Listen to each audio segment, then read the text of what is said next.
Christmas Eve with my 6-year-old son was one of the most memorable nights of my entire life. Sure, we'd had a bunch of Christmases before that, but being a 6-year-old marked the first time that he really started to understand the whole Santa thing. He became completely fascinated with the idea that this fat dude could just shapeshift down the chimney, not to mention how he could visit every single child on the planet over the course of one night. He started begging me and his mom to take him to Santa's grotto so he could meet the man himself. And when it came to leaving out cookies and milk, he insisted on leaving out an entire package of Pepperidge Farm, believing the more cookies we gave Santa, the better his presents would be. It was absolutely adorable, and it totally rekindled any of the festive spirit me and his mom had lost over the years. So, on Christmas Eve, we leave out the whole bag of cookies, top up Santa's glass of milk, and then I take him upstairs to bed. He's way excited about the possibility of Santa arriving, which poses something of a problem for me and his mom. If he was still awake when we started putting presents under the tree, he might come downstairs, see us eating the cookies and arranging all the boxes, then his festive fantasy would be totally ruined in my mind. We agreed that was totally unacceptable, so we waited until 1 a.m. when he was completely out for the count, before we dressed the scene like Santa had visited, even including a little note thanking our son for all the cookies, saying he was the most generous little boy he'd ever had the pleasure of delivering to. We were so stoked to see his reaction in the morning, so much so that even we had trouble sleeping that night. But just like our son, the adrenaline subsided eventually and we both drifted off to sleep. The next thing I remember, my son is standing by my bed, shaking me awake and whispering, "Dad, wake up, wake up." I can see the little glow in the dark hands of the clock on my bedside table, and they're telling me it's just before 5 a.m. So as much as it was obscenely early in my mind, I knew I had to get up if I wanted to see his face when he opened his presents. All this is going through my head, and I'm just about getting ready to slip out from under the warmth of the covers when my son says, Dad, Santa's downstairs." My first move is to look over to my wife's side of the bed, but instead of being downstairs like I thought she might be, she's lying there asleep next to me. I'm instantly struck by this uh-oh moment, thinking that if my son had just heard someone downstairs, actually heard someone, it obviously sure wasn't Santa Claus. I remember telling my son to wait where he was as I crept towards the doorway, listening out for any sounds coming from downstairs. Believe it or not, it wasn't just his imagination. He was right. I could hear someone downstairs. By this time, his mom had woken up and she's asking what time it is, but all it took was one look from me as I reached for the little lockbox I kept my gun in, and she just knew something was wrong. She was just amazing about the whole thing too, just totally affirmed why I wanted to have children with her in the first place. She just started, "Come to Mama, come get a Christmas cuddle," and all this other stuff, just completely distracting our son despite him insisting he wanted to go meet Santa. I closed the door behind me, crept towards the staircase, then felt my heart pounding as I started to descend. As soon as I saw the two people crouched down by our tree, I raised my pistol and just growled, "Get out of my house." As soon as they heard me, they just bolted back out the window they'd pried open to get the presents under our tree. I thank God they didn't put up any resistance, that they didn't even say anything before they just jumped out the window. I know of many other confrontations like that where the homeowner came out way worse, and I thank God every single day that I didn't end up as one of them. To me and my partner, it was nothing short of a miracle that the only casualty of that morning was our son's hurt feelings. He was furious that I hadn't let him meet Santa Claus, and no matter how much we tried to explain that Santa was busy and that he couldn't stop to talk, our son cried and cried, all up until we showed him the special note that Santa wrote for him. And that really did the trick, especially once I improvised the idea that Santa had written the note because he was so grateful, even though he was super busy. Now, me and my partner are still wondering how we're going to tell him about that once he's older. We know it'll be something we'll be able to smile about. I mean, no one got hurt, thank God, and I know it'll be funny to see his reaction to the truth, but in that moment, it was just about one of the most terrifying occurrences of my entire life.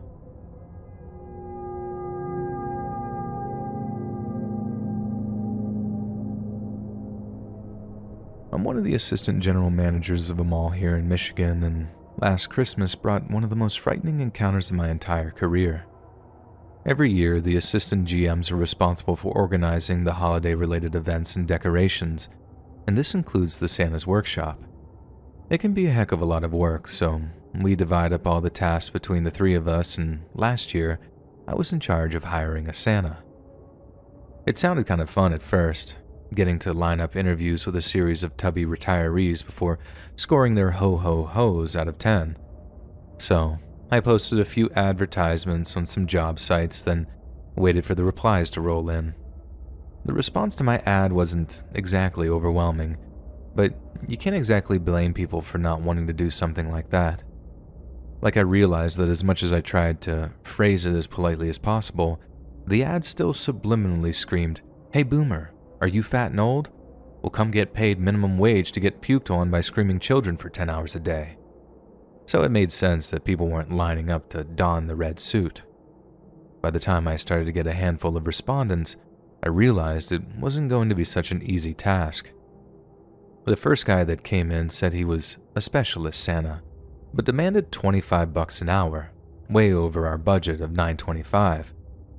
The second guy that came in for an interview was a total creep and kept flirting with me even though I was old enough to be his daughter.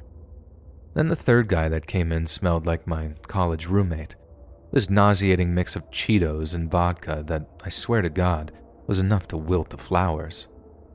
Around 10 interviews in, with the only viable candidate having the personality of a cardboard box, I thought I was doomed.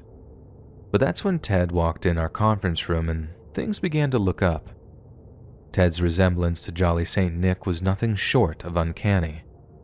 He had soft, curly white hair, a similarly glossy beard which he later admitted to shampooing daily, and he had this stout look about him without seeming outright obese. He had rosy cheeks, a glint in his eye, and a deep rumbling laugh that had me offering the job before the interview was even over. The only trouble was, Ted came with a catch, because Ted was Canadian. He said he'd come down from Hamilton to stay with family over the holidays and thought he'd earn some cash while he was south of the border. He'd applied for a temporary work visa, but only 2 days prior to the interview, and he was still waiting to hear back. However, Ted told me he'd be happy to pass along the permit details once he got them, and he didn't mind working for free for a while, as long as we got all squared away at the end of his stay. I was more than prepared to work it like that. He didn't object to the low wage, something I had zero control of, by the way, and he seemed to relish the whole Santa look, mainly to make his grandkids happy while he was staying over. Basically, Ted was perfect, the answer to my prayers. I told Ted that aside from a few formalities, he'd pretty much gotten the job and I'd be calling him ASAP to give him his start date and orientation. As you can guess, one of these formalities is a background check, but it's one an outsourced company performs for us. We just pass on the person's name and social security number and bingo, they tell us if they're an ex-con or whatever. It worked exactly the same way for Canada, only it's called a social insurance number up there or something. The company could just contact the Canadian police and get the results just as fast. A few days later, I get a call back saying they had no record of a Ted having committed any crimes, but not to continue his application. You see, there was a Ted in Canada with the exact same last name, several in fact, but none of the SIN numbers were a match. That was the first suspicious thing about Ted, and although it wasn't a total deal breaker, the company could check if he had it changed in the last 10 years or so. It was what set me on the road to finding out the truth. So, while I was waiting to hear back from HR, I was on break one day, sitting in the office, and I decided to do a little digging. I felt like I was maybe overthinking things a little, that maybe all the stress and lack of sleep was making me paranoid or something. At least, that's what I told myself as I sat down at one of our office's computers and opened a web browser. For those of you that don't know, Here in the United States, there are whole government-run websites dedicating to let you know if someone is a possible convicted offender in your area. You can search by name, address, state. Heck, even if you don't have information on your person of interest, you can just search a whole list of offenders state by state so you can be sure someone's not on there. I couldn't recommend doing this casually, as it can be pretty frightening to see just how many there are, but I'm honestly glad resources like that exist. Otherwise, it could put a lot of very vulnerable people in danger. So anyways, I sit down, bring up the website, and start searching. First, I type in Ted's name and get nothing back. This kind of relaxes my concern a little, but there was still something about Ted that seemed a little too good to be true, I guess, and a part of me just doesn't allow good to exist without condition. I sat there for 40 minutes of my 15-minute long lunch break, looking at the face of every single creep in the state of Detroit. I type in a random address in different parts of Detroit and the surrounding area, just making sure that my sinister little hunch wasn't dead on the money. Then right as I'm about to call it a day and just dismiss my fears as baseless paranoia, there he was. He wasn't listed as Ted. He actually had a chillingly normal name, David Smith, and without all that silky white hair, he was kind of hard to spot. But he had the same eyes, the same rosy cheeks, and the exact same smile in his picture. And who in God's name smiles when they're having their picture taken for an offender's registry? But all that paled in comparison with the feeling I got when it actually hit me, that this guy had tried to get a job with kids.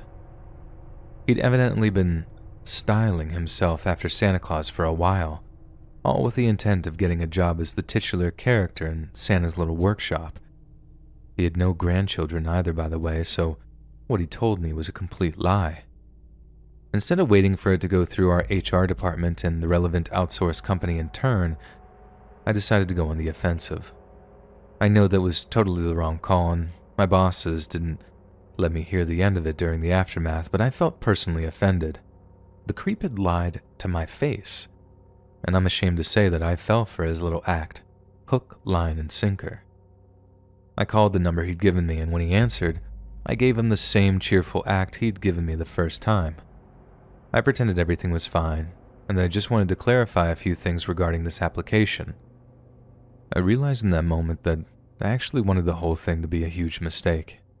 I wanted to ask him if his name was David Smith, and have him be like, "What are you talking about?" Then to immediately get a call from HR like, "Canadian guy checks out, give him the job." But no.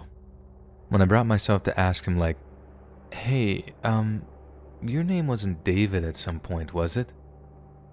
There was just silence on the other end of the phone, then a click as David hung up. I called the cops immediately, telling them that a David Lee Smith had breached his parole conditions by attempting to gain employment around children, which is obviously a huge violation of any offender's release conditions. I didn't hear anything else after that, not from the cops anyway, and I imagine this David Smith was rearrested and taken back to jail for attempting to pull the collective wool over our eyes. I just think how bad things could have been if I'd have taken him up on his offer to work for free at first. I mean, that really should have had alarm bells ringing from the get-go, but I was just so desperate to find someone that I didn't think properly. We found someone for the job in the end. They sucked and were super unreliable, but they had no record and gave us no causes for concern with their behavior. But the whole incident marked what is without a doubt the creepiest and most skin-crawling occurrence of my entire management career.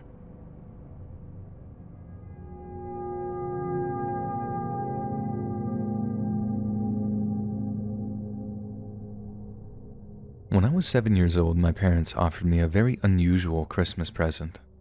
We were moving into a new house across the country, right around the holidays, and I remember my parents sitting me down and basically asking, if you could choose any other name in the world to call yourself, what would it be?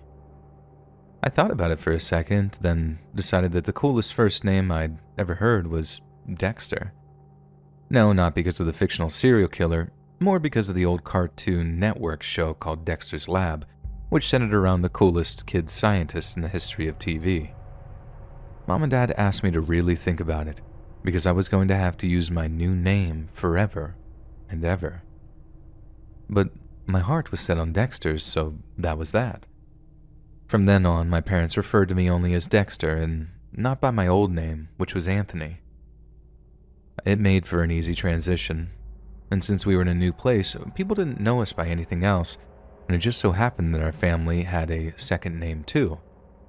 That would have all been much harder back in Providence, but I was still kind of curious as to why we'd moved and changed our names. It's like a Christmas present to ourselves, my mom said. New beginnings can be a gift. And I suppose she was right.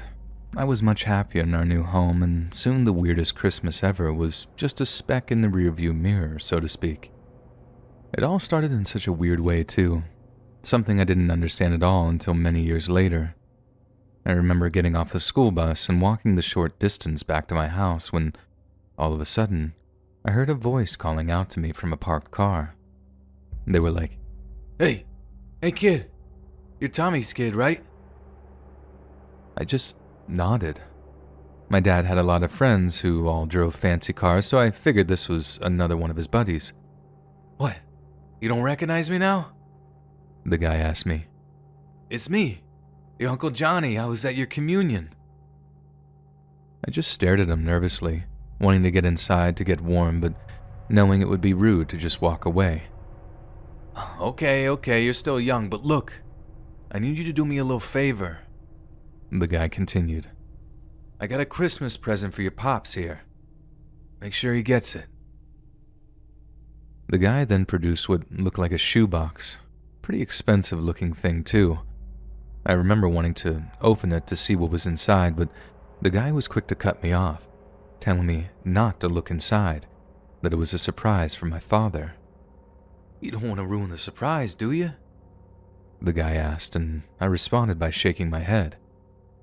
"There's a good kid. Now run along and make sure you give it to your father. And remember, no peeking, okay?" I was considerably less nervous by that point.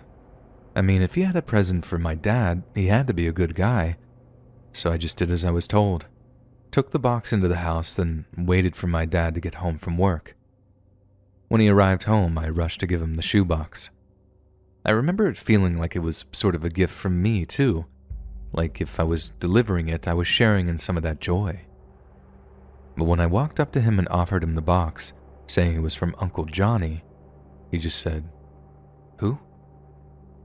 I repeated that it was from an Uncle Johnny, and Dad still had that puzzled look on his face as he took the box from me, took off the lid, and rustled around the papers inside to see what it contained. Then suddenly, he froze, and I remember watching the color drain from his face like it was yesterday. He slammed the lid back on the box, and when I asked what was in there, Dad just told me to go up to my room. Then as I was walking up the stairs, he started calling out for my mom. And that's how this weird Christmas started. The next morning, Mom and Dad were piling suitcases into our car while telling me and my sister that we were going to spend the holidays in the countryside because the snow would be better. The next thing I know, we're in a cabin in the middle of nowhere, and I'm getting the very unusual Christmas present of getting to pick a new name. The thing is, at that age, it all just seemed totally normal. Or rather, I know something was happening, I just thought it was something that every family did. After a while, we moved into this new house in another state, and this meant that for the longest time, I thought Colorado and Rhode Island were like right next door to each other. It didn't even occur to me that we'd moved far away from home because I couldn't think of a reason why we'd moved so far. I remember asking my parents if we're going to change our names the next Christmas, and they told me no, because it'd be hard for all the people in our new town to learn new names, so we'd just be keeping the ones we had.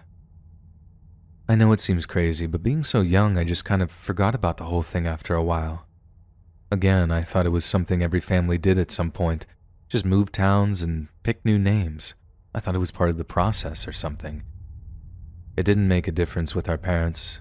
Me and my sister just called them the same thing we did before the move, Mom and Dad. I had a little trouble getting the hang of my sister's new name, and I know this is becoming a running theme here, but kids can get used to anything pretty quickly. Then, that was that. For like 11 years. My parents basically covered up what happened to the point where I didn't suspect a thing. I think maybe my sister did, but I definitely didn't. She ended up getting the talk before she moved away to college, and then she was part of this conspiracy too, in cahoots with our parents to keep me in the dark for another 3 years. And then, right when I was picking colleges come SAT time, they sat me down for the talk too. Some of you might have guessed what the talk consisted of by now, and no, it wasn't the birds and bees talk, if that's what you're thinking. The talk was basically my parents explaining to me that the reason we'd moved out to Colorado all those years ago was because my dad was in the witness protection program. He'd never actually been in the mafia himself, he was just an associate, but things went wrong for him in a big, bad way, and he was dealing with guys who didn't just cut off business ties, they cut off heads and hands so the cops can't identify you. At least, not right away. But anyway, according to them, the mob guys he was working with had two problems. Firstly, they were convinced someone in their organization was a police informant, and secondly, they had no idea who that person might be. So, in order to flush out the informant, they basically set out a bunch of packages to each of them, all containing something that might scare them into making a move. Apparently, my dad wasn't the informant, but he also had no idea that this was part of a larger scheme to flush the mole out. He thought it was a straight-up accusation and decided to get us out of Providence before any punishments could be meted out. So, ironically, the mafia had turned a solid earner into an FBI informant, all by just accusing the wrong person. Now, I don't know if that's 100% true or not. When your parents lie to you for almost your entire life, you wouldn't put another couple past them, but it's the version I chose to believe. But what I know for certain is what was in that shoebox I gave to my dad. It was a rat, and someone had hammered a nail through its mouth.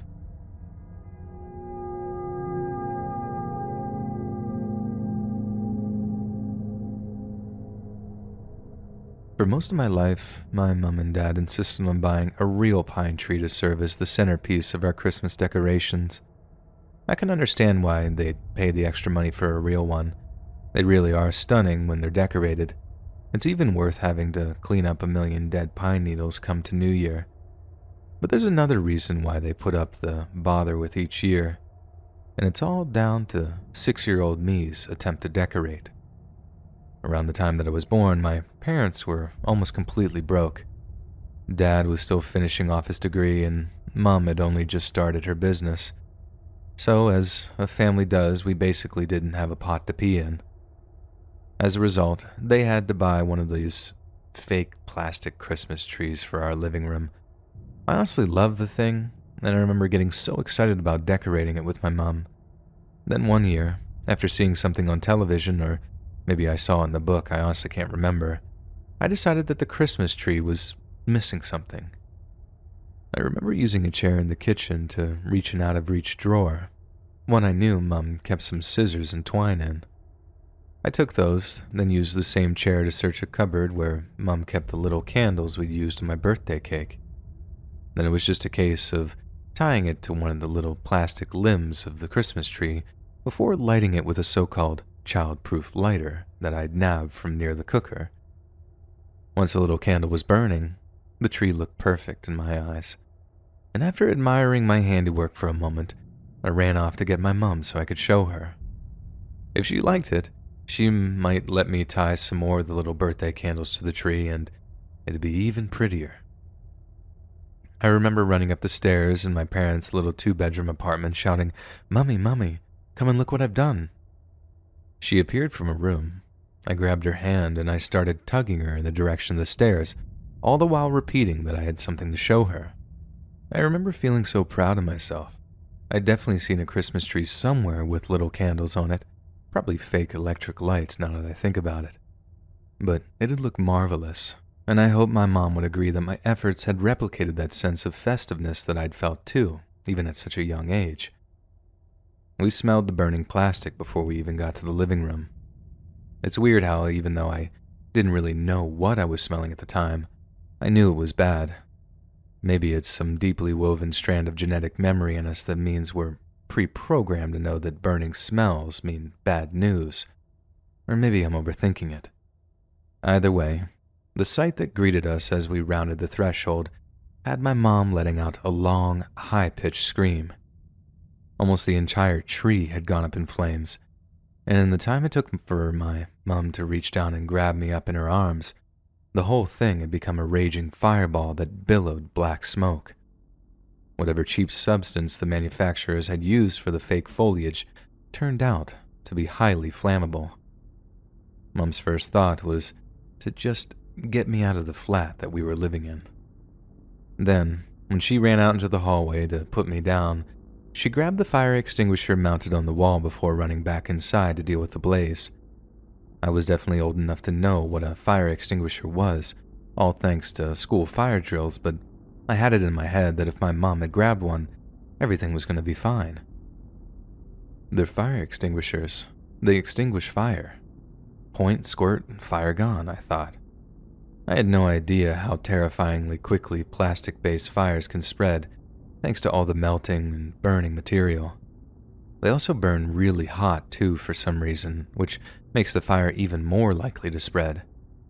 So it was with utter confusion and horror that I saw my mom re-emerge from our apartment, phone to her ear as she banged on her neighbors' doors. I was in floods of tears by that point, knowing full well that it was all my fault. And by the time my mom saw the fire alarm, broke the glass, and the thing started blaring, I just lost it entirely. What unfolded was a night sat outside, watching as a crew of firemen tried to put out what remained of our apartment building. I had completely ruined Christmas, for like a bunch of different families, and to this day, I can remember how soul-crushingly terrible that felt. I mean, that's after the prospect of me having possibly literally killed people had passed, until the firefighters could assure my mom that everyone in the apartment building, pets included, had been safely evacuated, and I was just in bits. I thought the punishment for my silly little decorating attempt would be somewhere between a lifetime cherry aid ban and life in prison. I'd ruined Christmas for Christ's sake, and sure there was no greater sin than that. But no punishment came. We just moved into a hotel for a few days, went to a relative's place for Christmas dinner as we planned to, then in the new year, my parents got looking for a new place for us to live. Then here's where the weird silver lining comes in. This was back at a time when the property ladder wasn't a complete and utter mess, and my parents actually bought their flat as an investment to later buy a house, hence why they were so skint at first. Now, unbeknownst to my mom, my dad had been paying into a little home insurance fund, him being the bigger worrier of the two. Then when it came to collecting on the money, both of them agreed to just tell the investigator that it had been a faulty set of Christmas lights, since the flat had been gutted by the fire, and there was plenty of melted plastic around the tree itself. The claims adjuster was told by the fire service that it probably was just an electrical fault. Alright, a casual bit of insurance fraud was committed. Why do you think I'd been sparse on geographical details? But the point being, the insurance company paid out big, allowing my parents to get onto the property ladder to buy the house that I'd spent the rest of my childhood and teenage years in.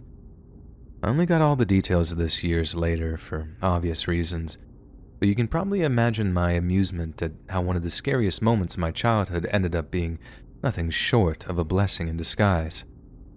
That doesn't stop how it affected me though, and to this day, just the sight of an open fire is enough to cause the memories of that Christmas to come flooding back. The year when utter disaster turned out to be something of a miracle.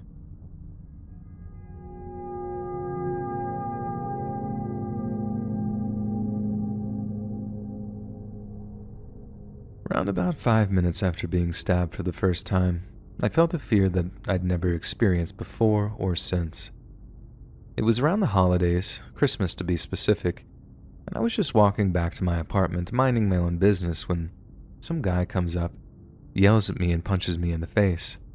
I'm taken aback a little, not exactly in a fighting position. I just looked up confused, where he then punched me again, sending my glasses flying off my face. That's when I realized that it wasn't some random hit and run type thing that was being filmed for Vine or whatever, and as I went to get up again, got punched yet again, making me fall back from the force of it. Nothing hurt, like I wasn't in any pain at all, so once I got into a position where I could defend myself, I told him to stick it where the sun don't shine before I just knocked him out, or something like that, and he looked at me completely stunned and left. Moments later, I hear a cry, and it turns out to be the girl in the apartment above me. She sees me, rushes over and screams at the guy as he's walking away, and she then tries dragging me inside, but I refused. They told me I got stabbed, and I tried explaining to them that I was just punched and that it was probably just where the guy's fist had impacted against my cheekbone, splitting it open. Right then, I put my hand to my chin because it felt all cold. I pulled it back to find it covered in blood, way more than I'd expected from just a busted cheek. But still, I was convinced I wasn't stabbed. They had to make me look in a mirror where I would then see my entire cheek was ripped open. Yep, almost the entire right side of my cheek is just completely sliced. Sounds painful, right? Well, you'd be surprised because luckily, he tore my nerves and in combination with the adrenaline, I felt nothing at all. But then, someone was looking at my glasses and the situation looked like it had the best outcome. The part that covers my temple was barely hanging on because he tried to stab me in the temple first, and then when that didn't work out, he went for the eye, which had a huge deep scratch in front of it from where the lens saved my eye. That's definitely the closest I've ever come to serious injury or death, and I ended up moving away from New York City not long after. Boston is crazy, sure, but it's so much calmer than NYC. At least, no one's stabbed me in the face here, yet.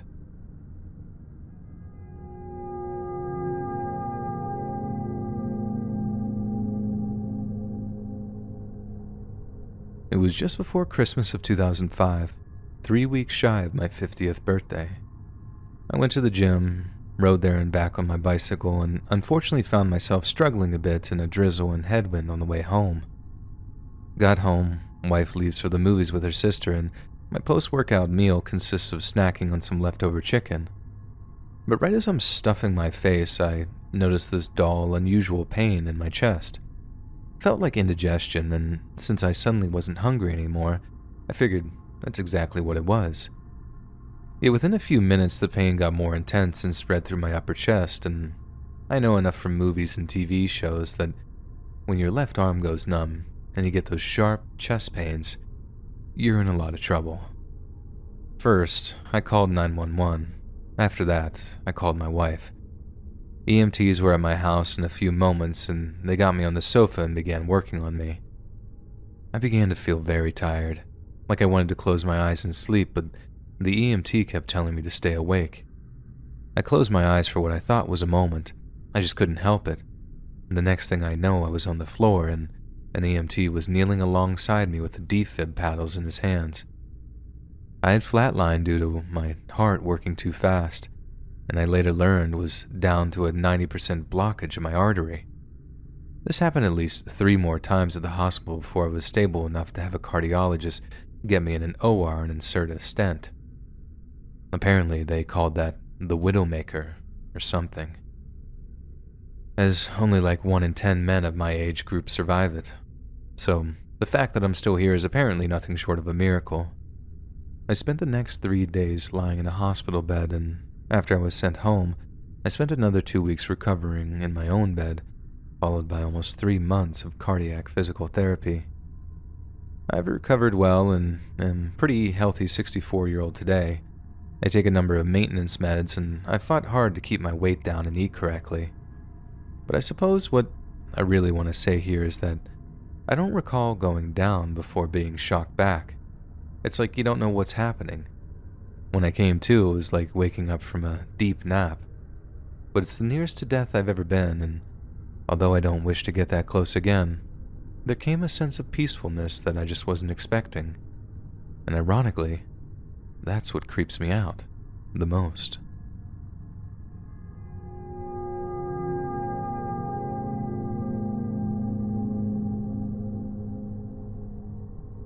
When I was a kid, I witnessed a neighbor murder his wife on Christmas Eve.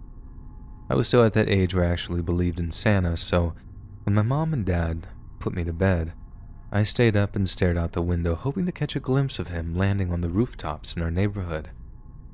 It didn't take long before I realized that I could see into my neighbor's bedroom. It was dark, and all I could see was the shape of a sleeping person, covered in a duvet, lit up by the light of a nearby TV. Not exactly Skinamax, I'm sure you'll agree, so I didn't feel too guilty about it, and I kept on looking out for Santa's magic sleigh. Suddenly, there was movement in the bedroom across the way, and I looked in time to see my neighbor walking in on his sleeping wife. I tried to pry my attention away from the bedroom as he moved towards the bed, but then it's quickly drawn back when I see fast, violent movements in the light of the TV. In the low light, it just looked like my neighbor was hitting his wife. And I know that's bad enough, but all I could see were these downward moving blows and nothing else. So as distressed as I was, all I told my mom and dad when I ran downstairs was like, "I think the neighbor's beating up the neighbor mom." My dad just bolts upstairs, figuring I'd seen something from my bedroom window. He went up to check it out, but by that time, someone had drawn the curtains. My dad asked me if I hadn't just had a bad dream, but I swore to him that I'd been awake and on the lookout for Santa. I then repeated everything I'd seen in exact detail, and by that time, Mom was listening too. When I finished, Dad and Mom gave each other a look. You know, one of those mom and dad concerned looks that's like an entire conversation within a silent word spoken. Then, my dad kneels down and asks me something. "Buddy, are you sure that's what you saw? Because we could get in a lot of trouble if that's not true." But again, I'm not totally insistent that I saw what I saw. And I didn't find out what happened immediately after that until quite a while later. But as I was actually drifting off to sleep, Mom and Dad were downstairs having a very tense but quiet conversation. Dad, to his eternal shame, was insisting that I couldn't be sure, that the room had been dark, and that I might have even seen them possibly doing something that I shouldn't have, and just not understood what I was seeing.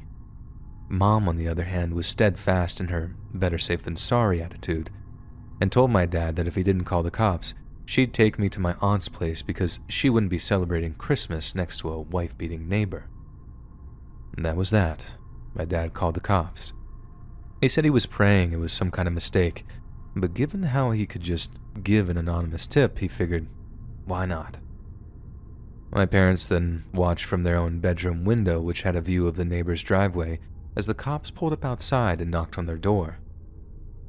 They said it was this nail-biting moment, hoping they'd hear the sound of the neighbor's wife answering the door before being all, "Oh, good evening, officers. What seems to be the problem?"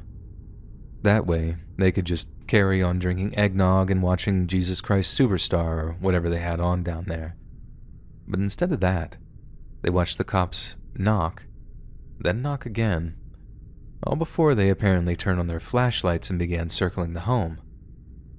What woke me up was hearing, "Sir, come out with your hands up," and all this other cop speak when the police finally blocked off the guy's house for the eventual standoff that would unfold.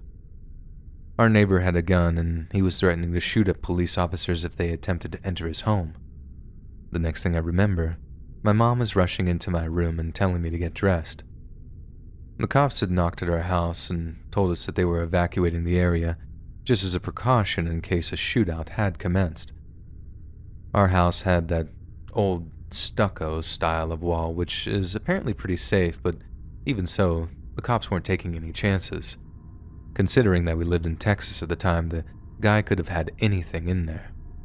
My parents say that when they were driving out of the area, the whole street lit up by blue and red flashing lights. They had no idea what kind of scene that they were going to come back to. This wasn't all that long after the whole Waco thing either. Well, a few years after, but fear of some repeat shootout type deal weighed on everyone's mind as news of the standoff got around town. And it ended pretty anticlimactically. The guy actually took his own life as the police were finally busting into his house. But upstairs they found the dead body of his wife, still lying in her bed, exactly where I'd seen her, stabbed more than 30 times. I hadn't been watching the guy hitting his wife. I've been watching him stab her over and over again, and all I'd done for a couple of the seconds there was just watch. Once all the info was out there, Mom and Dad tried as best they could to shield me from it, because they correctly figured that once I put two and two together and worked out what I'd seen, I'd be extremely messed up by it. And yeah, I really was. Seeing it screwed me up for a long time afterward, and I didn't grow up out of the general anxiety disorder until my early 20s. I just figured that if our neighbor could do something so terrible to someone he seemed to love, then anyone could do it. People I'd known for years, people I was otherwise warm to, they could be capable of the obscenest acts of random evil. Just because they looked normal, just because they smiled when they saw you in the driveway in the mornings, didn't mean they were a monster, hiding in plain sight.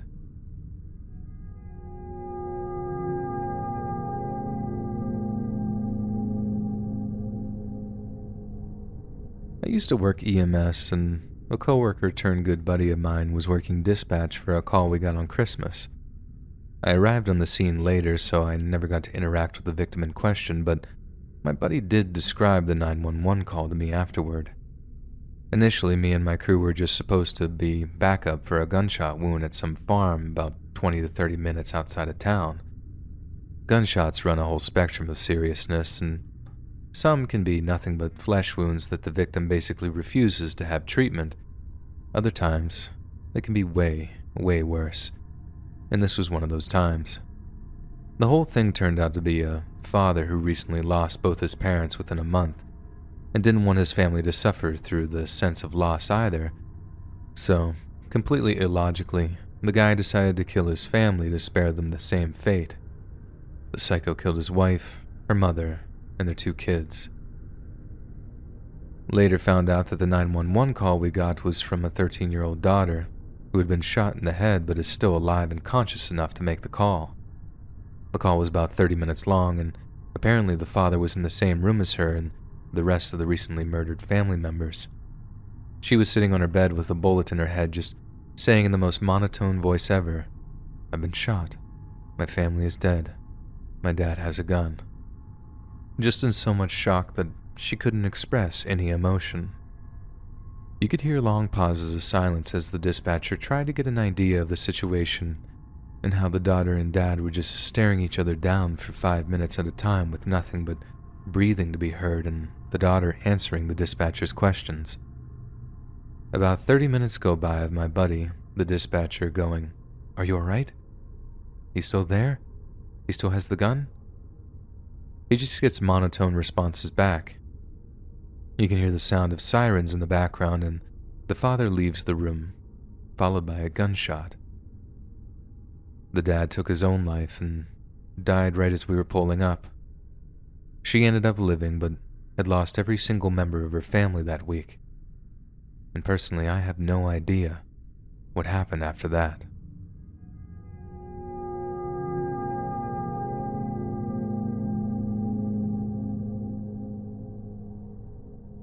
Remember when people were obsessed with those Christmas jumpers? I mean, I guess a few people still get their woolies out around the festive season, but there was a few years back when people were just obsessed with Christmas jumpers. It got to the point where it seemed like absolutely everyone who was out for a drink was wearing one, and the whole of London was basically a giant competition to see who had the best one. One night, I'm having a ciggy break at work, and I see this guy walking down the street towards me, wearing what had to be the most random Christmas jumper I'd ever seen. To be fair, it was quite dark out, and I could only see him under the orange-tinted streetlights, which obviously sent the colors off a little bit for me. But still, as he's approaching, I'm like, what in God's name is this guy wearing? and then he gets closer. He looks up at me, and before I can even say anything, he just collapses. He wasn't wearing a red and white Christmas jumper. It was a gray hoodie, and the red splotches were all stab wounds. I did what I could, and I called 999, but the guy kept passing in and out of consciousness as I was on the phone, and I honestly thought he was going to die by the time he got to the hospital. He was still conscious when the ambulance arrived, and that gave me a lot of hope that he'd be okay. But then the following day, I recognized him in a news article that said he passed away in hospital. It was horrible. Like I said, he was conscious when they were getting him in the ambulance, and I think he actually tried to thank me before they shut the doors and sped off with their lights on. I really did think he was going to be fine, and then to find out that he died as the result of some horrid little gang feud was just absolutely horrifying to me. 100% the single worst thing that's ever happened to me, and I'm not sorry that I don't live in that part of London anymore.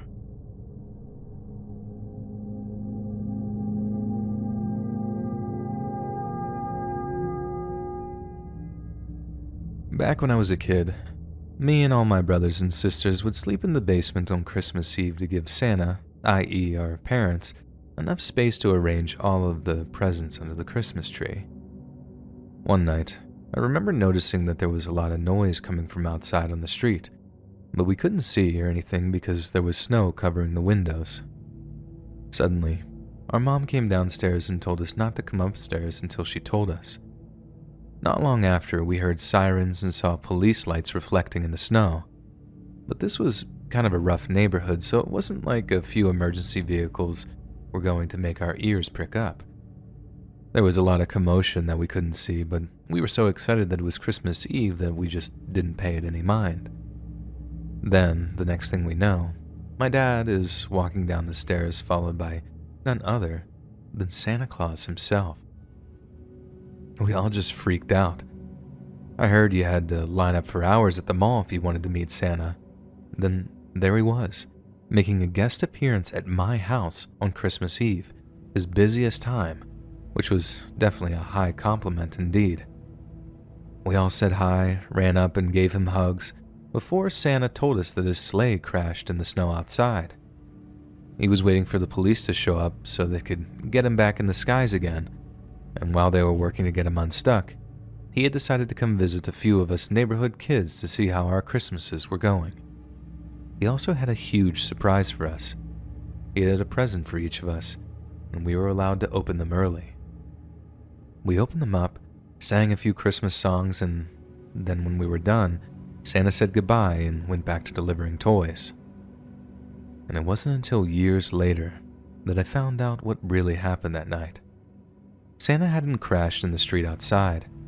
In reality, there had been a huge gang fight outside of our house involving knives and baseball bats. 3 people had lost their lives that night, which the EMTs were unable to save a single one of them. In the chaos that followed, an older guy from our church who happened to live down the road figured my parents might be struggling to help keep us calm with all the violence outside. So, not knowing that we were blissfully ignorant of it, he put on his Santa suit and came over once the police arrived.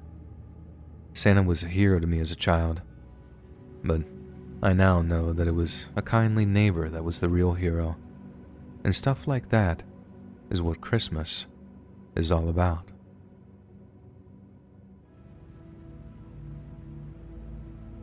Hey friends, thanks for listening. Click that notification bell to be alerted of all future narrations.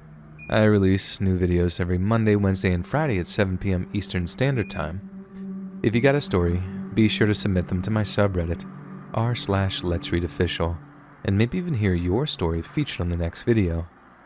And if you want to support me even more, grab early access to all future narrations and bonus content over on Patreon, or click that big join button to hear about the extra perks offered for the channel.